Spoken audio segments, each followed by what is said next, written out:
Hello, my name is Owen. Today I want to make a video to commemorate 1 whole year of me being on YouTube. It's crazy to me. I released my first video on March 4th, 2022. So couple days less than a year, but I was too impatient to wait until Saturday. So I'm uploading it now. And I just want to talk about some of the things that I've learned about this experience and what I enjoyed and maybe what I didn't enjoy. And also just like how I'm feeling about the whole thing. This isn't like a how to be a good YouTuber year one. Like this isn't one of those videos because I have less than 400 subscribers. All right, so I'm not like the guru, right? Because there's thousands of those videos. I just thought it'd be interesting because I find it interesting. And I thought that maybe some people would find it interesting too. Just like a year on YouTube and what I've learned, especially like making videos in like the book adjacent space, talking about books and talking about movies and stuff like that, and what I've learned, as I've said. So the first thing that I definitely learned is that growth comes naturally. I was kind of confused about the whole process when I first started uploading videos. Part of me thought that I would just upload one video, go instantly viral, and become a millionaire. And the other part said that I could upload videos forever and no one would see them. Both of those were not true. However, there was a multiple month period where I was just releasing videos to essentially no one. Like it would be good for me if I broke 10 views. And that's still like not too bad nowadays, but it'd be like rare for me to get like over 20 impressions, which is like, would be horrible today, just even by like my standards.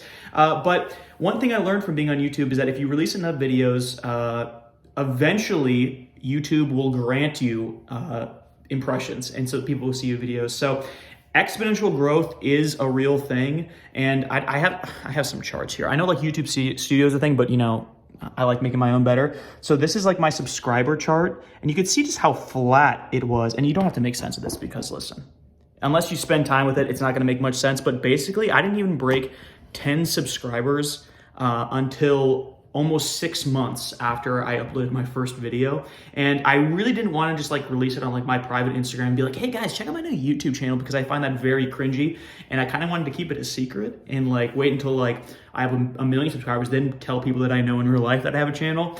So I just didn't like release it to the public. I'm sure that would have helped a lot more had I had done that, but I didn't want to. But so it took me like 5-6 months to get past 10 subscribers, but they were all like strangers. And then eventually, you know, like I did get some family members and friends like that discovered my secret and would subscribe. But the majority of my subscribers are people that I don't know, which I think is incredible that I even got one of them.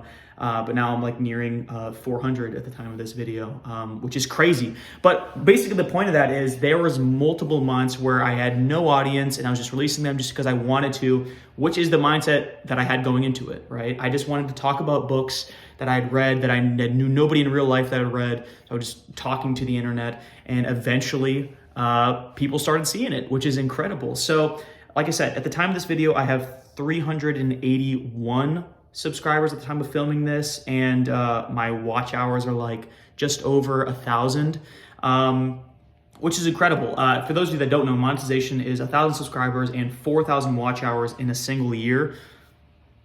I don't know about that one, guys. Watch hours are hard to get. I don't know if you guys are aware of that. I thought it'd be like views oriented, but it's not about views. It's about watch hours. 4,000 hours in a year. That's like 330 in a month, I think. Is that right? I have no idea. Anyway, but it's something around that, and I've never even gotten close to that. But we'll see. Maybe a year from now things will change, because like I said, in a year I pulled almost 400 subscribers out of nowhere and all these views. And basically the point is, if you post, people will eventually see it, even if you don't have an audience. And the other thing I learned was just like my own personal growth.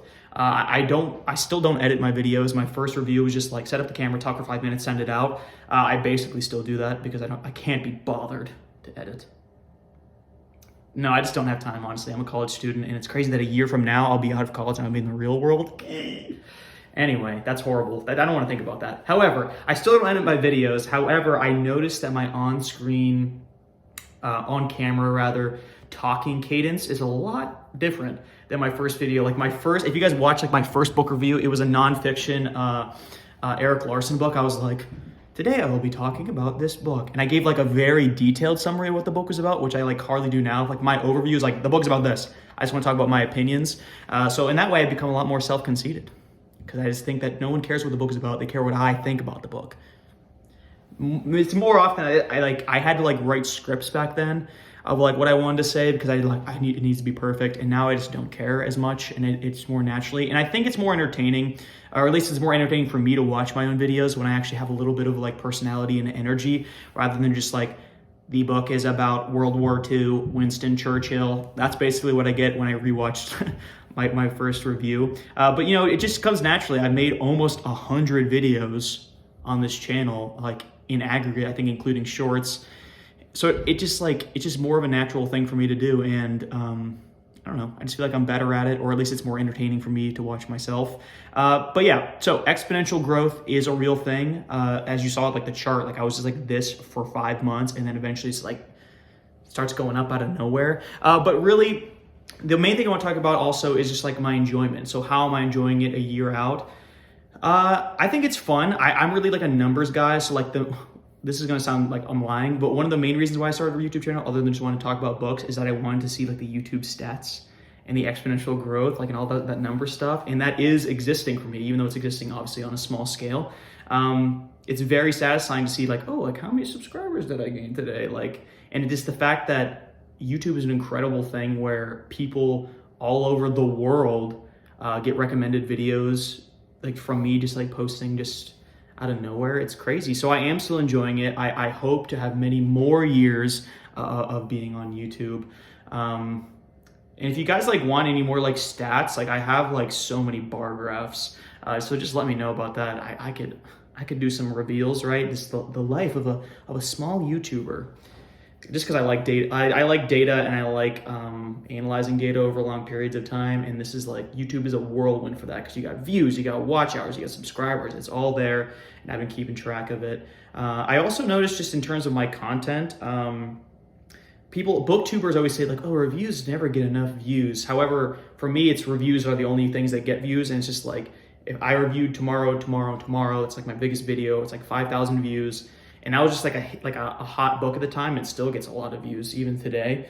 And that wasn't even a book that I particularly liked. It's just like, it was just hot at the time. So I thought about like, oh, like maybe I should chase the views, right? So I should read like the book, Barnes & Noble book of the month every month. And I should review them, like the hot books and stuff like that. And like I had a Malzahn video that blew up as well. I was like, oh, maybe I should just become a Malzahn channel. But then I thought, and I said that I don't want to chase the views, because I could already tell you, even just me thinking about like looking at like, what's the Barnes & Noble book of the month this month? And it just sounds something so droll and uninteresting that I'm like, I would be miserable reading this just so I could get 5,000 views on a channel that's really gonna get me like nothing outside of my own like satisfaction of talking about books and talking about stuff that I enjoy and passionate about. So that's still gonna be the strategy. Reviews are gonna be my bread and butter, because that's what I enjoy doing the most. And I'm not chasing views, like I said, or if I just have something I want to talk about. Like I really like my James Bond character introduction video, just because like I'm a story analyzing freak.